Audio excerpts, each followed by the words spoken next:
Вечерва во Агенда 35 го отвораме поглавјето 15 – енергетика. Премиерот Заев неодамна кажа дека гасификацијата е еден од клучните стратешки проекти во државата. Објаснуваме докаде сме на ова пола, но и каква е воопшто усогласеноста на македонската енергетска политика со европските стандарди. Имаме разговори со надлежните од овој ресор, експерти, а ги објаснуваме и конекциите помеѓу енергетиката и светската геополитика. Останете со нас.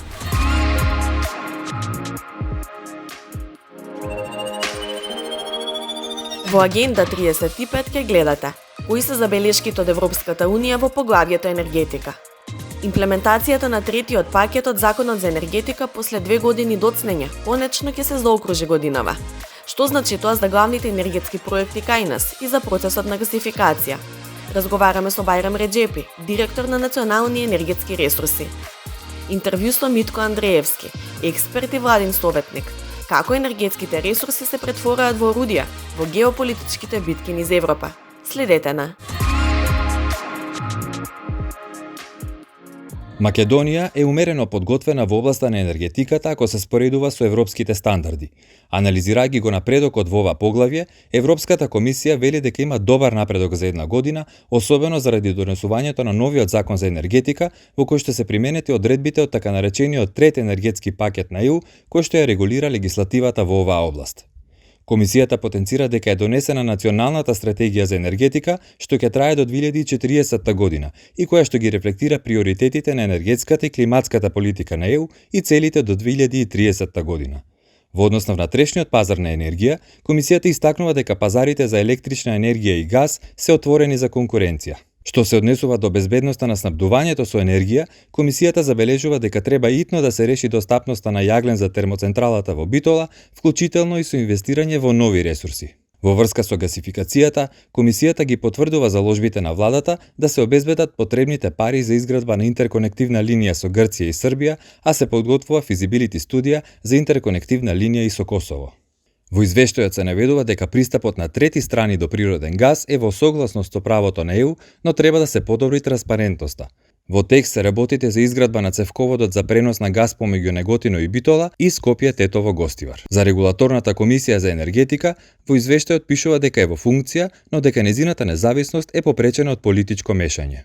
Во однос на енергијата од обновливи извори, комисијата нотира дека изменетиот национален акциски план е основа да се достигне обврзувачката цел 24% или речиси четвртина од енергијата до 2025 година да доаѓа од обновливи извори. Според ЕУ, Законот за енергетика на земјата е целосно усогласен со Европската директива за обновливи извори. Повластените тарифи остануваат во сила, а премиите се воведени во рамките на програма за поддршка на соларните електрани. Склучувањето на договори и градењето на мали хидроцентрали не е систематско и транспарентно. Треба да се отстранат ограничувањата по вид на технологија за обновлива енергија, за да се исполни целта од 24% до 2025 година. Инвестициите во хидроцентрали треба да се усогласат со релевантното право на ЕУ за животна средина, пишува во извештајот на комисијата. Продолжувањето со гасификацијата е една од капиталните инвестиции на владата, која е во економските приоритети за оваа година. Со решавањето на деценискиот спор помеѓу владата и Макпетрол, Гама, која е компанија за пренос и управување со системот за пренос на природен газ, преминува во целосна сопственост на државата. Овој договор енергетската заедница го оцени како значителен напредок на пазарот на газ во државата, а исполнување на една од препораките во извештајот на Европската комисија. Директорот на Национални енергетски ресурси, компанија која го гради националниот гасоводен систем, Бајрам Реджепи, оценува дека годинава треба да се заокружи третиот пакет од Законот за енергетика, со чијашто имплементација се доцни 2 години. Конечно, се стабилизира пазарот на газ во државата и како и во сите други земји, државата ќе биде единствениот сопственик на целиот преносен систем во државата, но секако дека ова ќе има потреба од голема административна работа, од обемна административна работа оваа година, бидејќи ни следува спојување со Гама, значи од двете акционерски друштва ќе настане само едно акционерско друштво. После тоа ќе биде потребно да се добие лиценца од страна на регулаторна комисија и конечно ќе можеме да ги употребуваме и сегашниве изградени веќе делници од страна на НЕР и после тоа ќе следи сертификација пред Европска Energy Community и крајното ќе биде дека собственоста на идниот оператор ќе биде во Министерството за економија. Годинава треба да се завршат двете главни гасоводни делници кои се во тек на изградба, но и да започне процесот со интерконекторите кон Грција, Србија и Косово, што е важно за државата бидејќи би влијаело на крајната цена на потрошувачите. Веќе во текот на третиот квартал треба да се одобри кредитот од страна на ЕБРД за изградба на делницата од Гостивар до Кичево. Привршува проектирањето за делницата од Свети Николе до Велес. Ќе треба да се објават тендерите за делниците од Гостивар до Охрид и од Охрид до Битола. До крајов на ова година секако дека ќе успееме, мислам да ги привршуваме сите подготвителни работи и да се објави повикот за изградба на интерконекторот со ДЕСВА, со Република Грција. Треба да заврши физибилити студијата за интерконекторот со Косово и секако ќе аплицираме за грант за студија за интерконекторот со Србија, така што ние нашиот преносен систем треба да го користиме за да можеме да ги снабдуваме северните соседи, што е многу битно за нас и што влие за намалување на тарифите за пренос, што секако дека ќе биде голема придобивка и намалување на цените до крајните корисници, до крајните потрошувачи. Владата најави учество во изградба и собственост на терминалот за течен природен газ и гасна електрана Александрополос во Грција, за што се чека анализа за вредноста на инвестицијата. Владата веќе формираше преговарачки тим што ќе треба да преговара со собствениците таму за наше влегување во тој проект. Скоро пола од вредноста на инвестицијата е грант од страна на Европска комисија и ние секако дека треба да ја користиме ова прилика да имаме дел од собственоста во овој проект, кој ќе биде многу битен за целиот регион со капацитет од околу 6 милиарди метри кубни на годишно ниво и тоа е секако битно за нашата држава бидејќи ќе имаме многу сигурен извор за снабдување за воиднина. Годинава треба да заврши втората фаза од тендерската постапка за избор на компанија која преку јавно-приватно партнерство ќе ја гради дистрибутивната мрежа на природен газ во сите општини. Идниот оператор за дистрибуција има обврска за проектирање, за изградба и за одржување на целиот дистрибутивен систем во државата. Но многу е битно што некои општини веќе имаат направено проекти во нивните општини и во тие општини кај што има веќе проекти, кај што има одобрение за градба, тоа секако дека ќе може да се убрза постапката за градба. Мислам, еве како пример општина Крива Паланка веќе има таков, општина Штип при крај, општина Тетово и со самото потпишување на договорот со идниот оператор, они ќе ги користат тие проекти за да почнат одма со градбата. И тоа е голема предност, бидејќи можат одма на самиот почеток да ги приклучат тие големите потрошувачи, кои што и се и најголеми загадувачи во државата. Но секако дека и другите општини, очекувам дека многу брзо они ќе проектираат, многу брзо ќе добиват одобрение за градбот и условот во тендерската е по добивање на одобрението за градба, они имат 4 години рок да изградат 50% од мрежата во урбаните општини и 20% од мрежата на руралните општини. Цената на гасот ја определува регулаторна комисија за енергетика и водени ресурси, но инфраструктурните проекти битно ќе влијат врз нејзино формирање, како и растот на потрошувачката. Две фактори се најбитни. Мислам, првото е растот на потрошувачка и второто да имаш алтернативни извори за снабдување. Мислам, владата има амбициозен план, мислам да ги реши овие две проблеми со тоа што веќе постапката за јавно-приватно партнерство привршува ова година, ќе почне изградбата на интерконекторот со ДЕСВА, со тоа ќе имаме прилика да се снабдуваме од повеќе извори во Грција, секако дека тоа влијае за да добиеме подобри цени за газ и растот на потрошувачката е исто многу битен фактор, Веќе еве како пример, ако ти треба до аеродром да идеш со такси, ако идеш сами цената е 40 евра, треба целосно ти да ја платиш. Ако идат 4 луѓе во истото возило, ти го поделат на 10 евра. Секако дека тоа е како компарација многу битно, мислам, растот на потрошувачката да се поделат инвестициите и трошоците. Јас очекувам дека според студијава негде до 2026-2027 година нашата потрошувачка да се покачи на 1 милиарда и владата има амбициозен план. Секако дека ќе се градат неколку други гасни централи, вклучувајќи го и ТЕЦ Неготино, еден од блоковите во Рек Битола, и очекуваме дека и со изградбата на двата интерконектори со северните соседи, тоа ќе влие за брзо да расте нашата потрошувачка или брзо да се зголеми количината на газ што поминува низ нашиот преносен систем, и тоа е многу битно за да влие за намалување прво на тарифите, а секако дека и за цената на набавка на газ, која ќе биде обврска на идните снабдувачи во државата. Со имплементација на третиот пакет на Законот за енергетика, Реджепи очекува дека оваа област ќе биде меѓу првите кој ќе биде прилагодена на барањата на Европската комисија и тука ќе немаме проблеми во преговорите. Господин Андриевски, добро вечер, благодарам што сте дел од нашата емисија. Како што знаете, оваа емисија е посветена не на поглавието, посветена на енергетиката.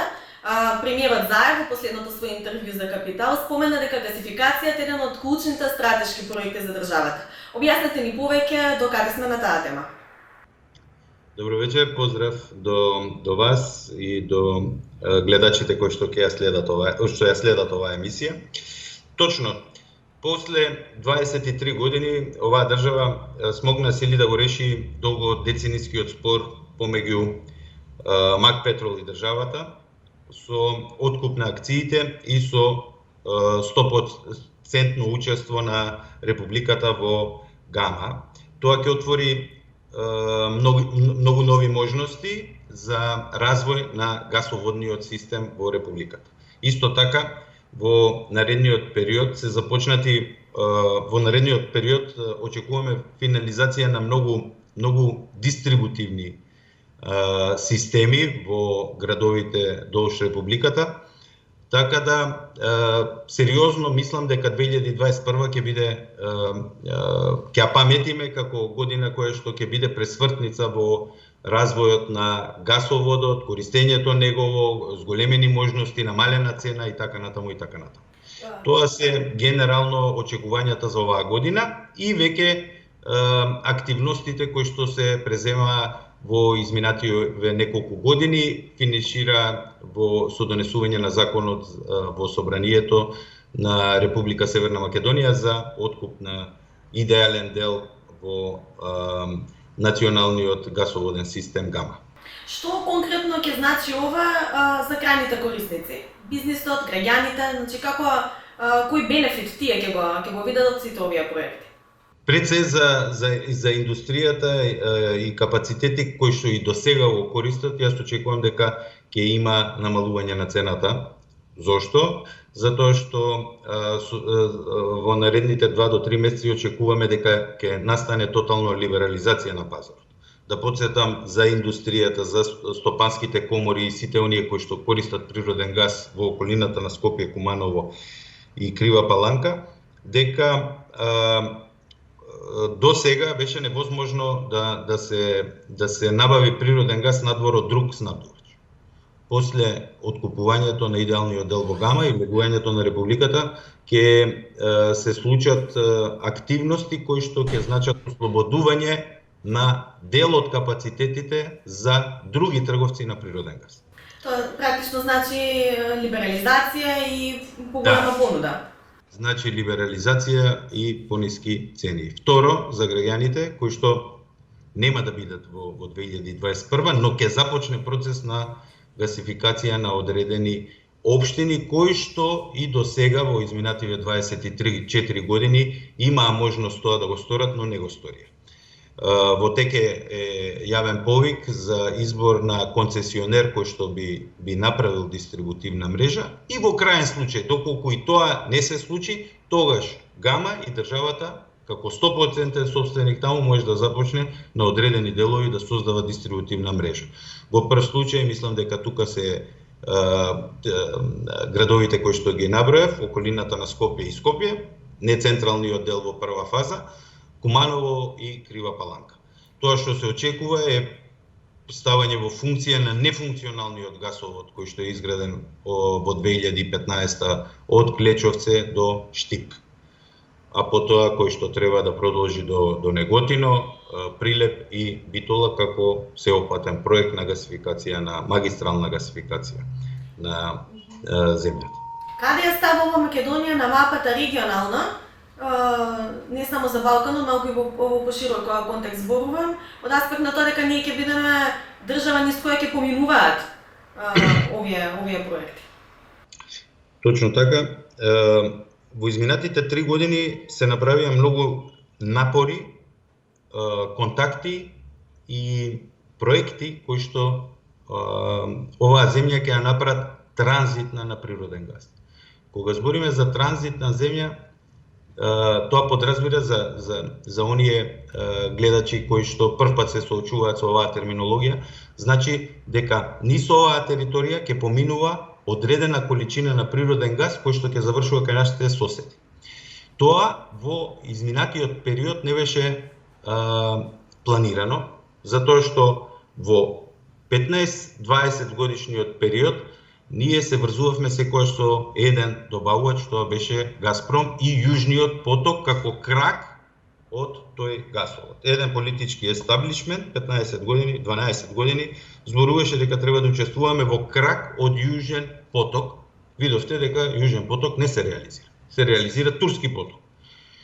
И тогаш и сега тврдам дека нашиот интерес е приклучување во јужниот дел на нашите кон јужниот сосед, во Грција. Зошто? Се создава во Република Грција се создава еден хаб од неколку различни гасоводи. Дали е тоа ТАП, дали е тоа Турски поток, дали е постоечкиот или дали е тоа два LNG терминала за кои што ќе ми дозволите накратко и да објаснам кој е интересот на државата.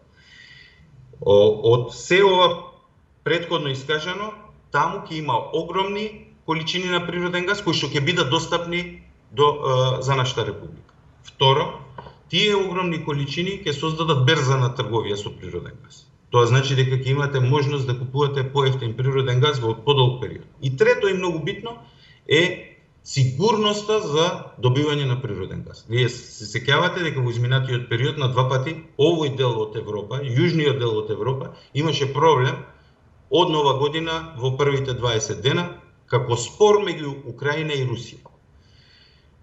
Сега веќе тоа не може да ни се случи. Зошто? Затоа што имаме огромна количина во јужниот дел на Европа, сконцентриран газ, и имаме други маршрути. Едно од тие маршрути е интерконекторот со Грција. Тој е сериозен капацитет, тој е стратешки интерес наш. Не само поради неговиот 4 пати поголем капацитет од постоечкиот гасовод што го имаме преку Бугарија. Туку баш и она претходно што го напоменав дека ќе имаме можност да одбираме различни доставувачи на природен газ. Тоа е на иста линија и со американскиот интерес во регионот и на Балканот. Американските официјални представници дадоа силна поддршка за овој проект. Точно така. Во септември регионов го посети државниот секретар на Соединетите американски држави и тоа беше искажано дека ние сме тука да ви помогнеме да имате сигурност со снабдувањето на природен газ. И никогаш не велат прекинете ги контактите со Русија. Но тие се таму да испорачаат за да не бидат овие земји уценети како што беа во минатото. Второ, цената на природниот газ за овие земји во минатото беше екстремно висока. Значи ние не добивавме иста цена како што добиваше на пример Република Германија од истиот снабдувач. И така натаму, и така натаму. Некој ќе рече, па добро, овие Западниот Балкан и Бугарија и Грција не се во толков обем корисници на природен газ како како Германија. Точно, но исто така разликата во цена ја правеше економијата на овие земји многу понеконкурентна. Пример, ако имате ист производ произведен во Македонија, во Република Северна Македонија и во Германија, и ако инпутот во Германија е $150 за 1000 метри кубни, а кај вас е 250, вие не можете никако да бидете конкурентни. Вие мора да намалувате цената на трудот, односно платата на вработени, па до негдека да ја стигнете и повторно ќе бидете понеконкурентни. Република Северна Македонија, владата покрај интерконекторот со Грција работи на 3 нови проекти. Регионални, поддржани од Соединетите Американски држави. Тоа е терминалот за ликвид натурал газ, LNG терминалот во Александрополус, преговорите се во завршна фаза. Вториот проект е обезбедување на капацитет во 15 годишен период од истиот капацитет. И трето, изградба на гасна електрана на самиот порт, на самиот брег од Александрополус, каде што е и терминалот. Тие 3 проекти се од исклучително значење за Републиката. Нивната вредност, заедно со сите партнери внатре, се проценуваат на некои 800 до 900 милиони евра. Силно поддржани со грант од Европската Унија. Ние сакаме да бидеме дел од тие проекти и сакаме да го развиваме тоа регионално. На таа средба со државниот секретар на Соединетите Американски држави беше баш тоа и нагласено, потенцирано, дека овие се мали земји и мали пазари, но во сојузништво како регионален проект се идеални за да се создаде нова можност, нова перспектива. Со интерконекторот со Грција и овие 3 нови моменти кои што ги споменав, се отвора можност да бидеме земја низ која што ќе протекува природен газ и ќе завршува во Косово или да продолжи до Црна Гора и воедно да се поврзе со гасниот коридор на Република Србија, значи еден вертикален гасовод. До сега сите гасоводи одеа од истон кон југ, една хоризонтална поставеност. Овој тип на проекти дава нов предизвик. Сосема нова перспектива. Имаме ли некаква временска рамка со која може да се лицитира кога би можеле да очекуваме реализација на сите овие проекти завршна? Интерконекторот меѓу Грција ние го имаме аплицирано како земја во Европска унија и одобрен грант за него. Мислам дека оваа година може да почне реализацијата со крајен датум 2023, евентуално 2024 дека ќе профункционира. Другите 3 проекта кои што ги кажав за Александрополус, гасната електрана и капацитетот се во завршна фаза, се издадени сите одобренија и се очекува нивно започнување оваа година. Оперативни ќе бидат 2023. Тоа се интересни проекти, затоа што во енергетиката немате нешто што можете денеска да го замислите и еден политички мандат да го реализирате.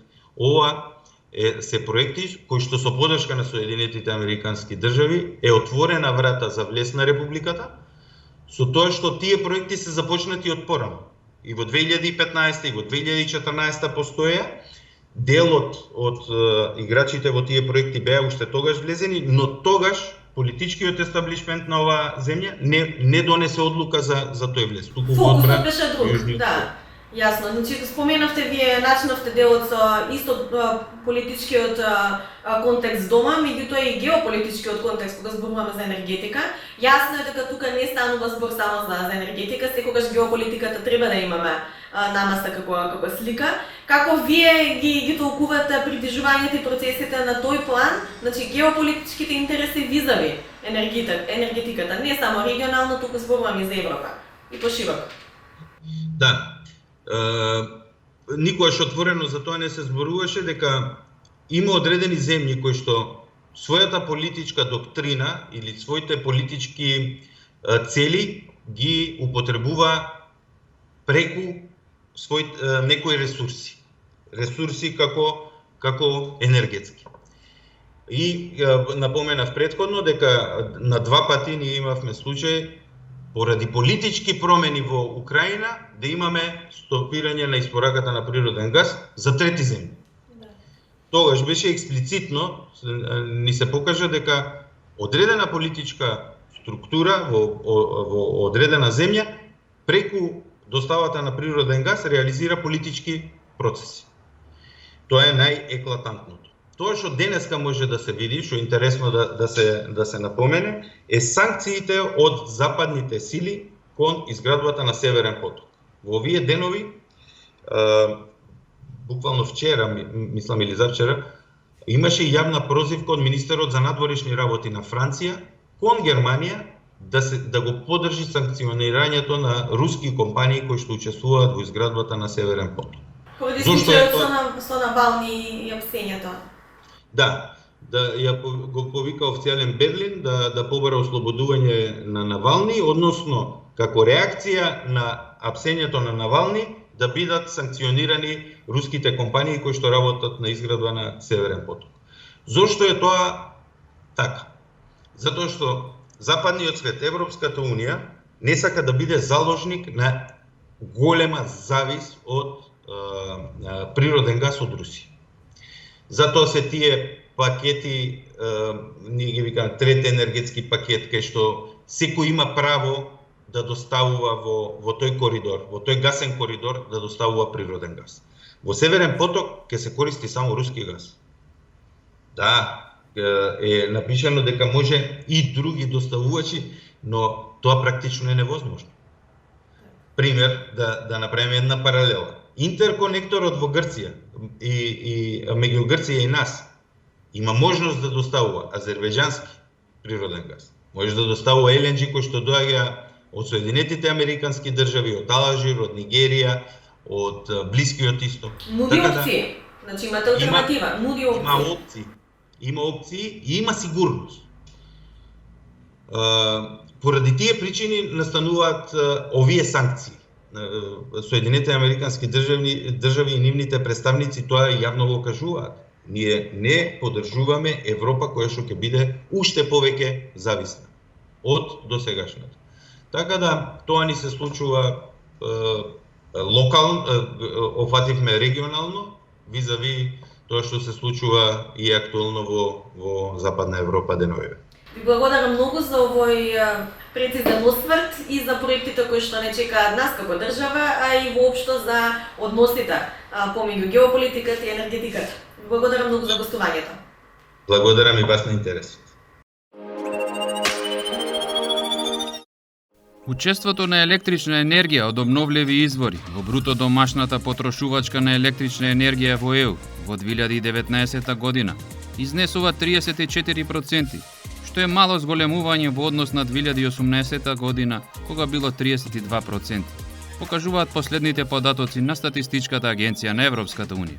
Енергијата на ветерот и хидроенергијата учествуваат со преку 2/3 во вкупно произведената енергија од обновливи извори, односно со по 35% и двете. Останатата електрична струја е создадена од соларна енергија и тоа 13%, цврсти горива 8% и други обновливи извори 9%, при што соларната енергија е најбрзо растечки извор.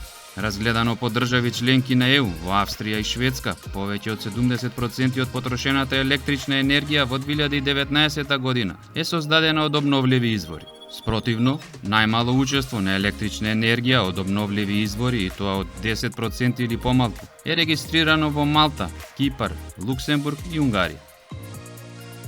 Потрошувачката на примарна енергија во Европската унија во 2019 година достигна 1352 милиони тони нафтен еквивалент, што е 3% над дефинираната цел за ефикасност за 2020 и 19,9% подалеку од целта за 2030 година, покажуваат последните податоци на Евростат. Финалната потрошувачка на енергија пак достигна 984 милиони тони нафтен еквивалент, односно 2,6% над целта за ефикасност за 2020 и 16,3% подалеку од дефинираната цел за 2030 година. Споредено со 2018 година, на ниво на ЕУ, потрошувачката на примарна енергија е намалена за 2%, а на финалната потрошувачка на енергија за 1%. Во 2019 споредено со 2018 година, зголемување на потрошувачката на примарна енергија има кај 8 од 27 држави членки на ЕУ, а намалување кај 19, што се однесува пак до финалната потрошувачка на енергија во 2019, а во однос на 2018 година, таа е зголемена кај 17 од 27 држави членки на ЕУ и намалена кај 10.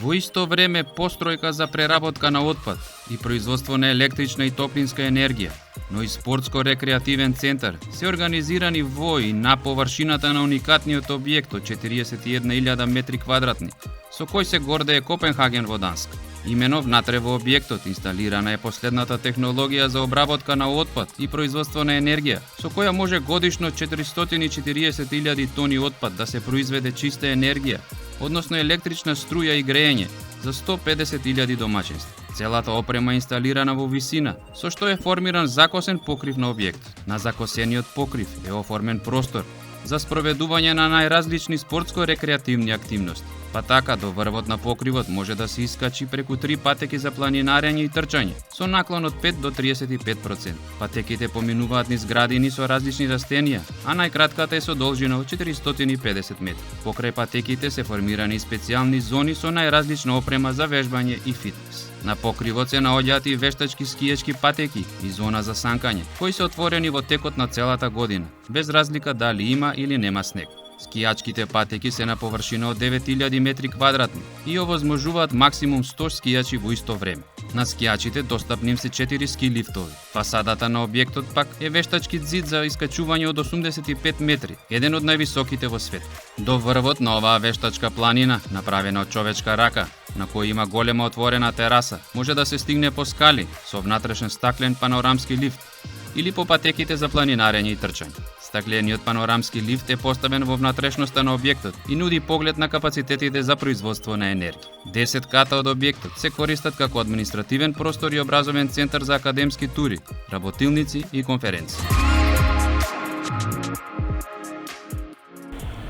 Со ново поглавје и нова тема од процесот на европските интеграции се гледаме следната среда повторно во истиот термин. Останете со програмите на Македонската телевизија.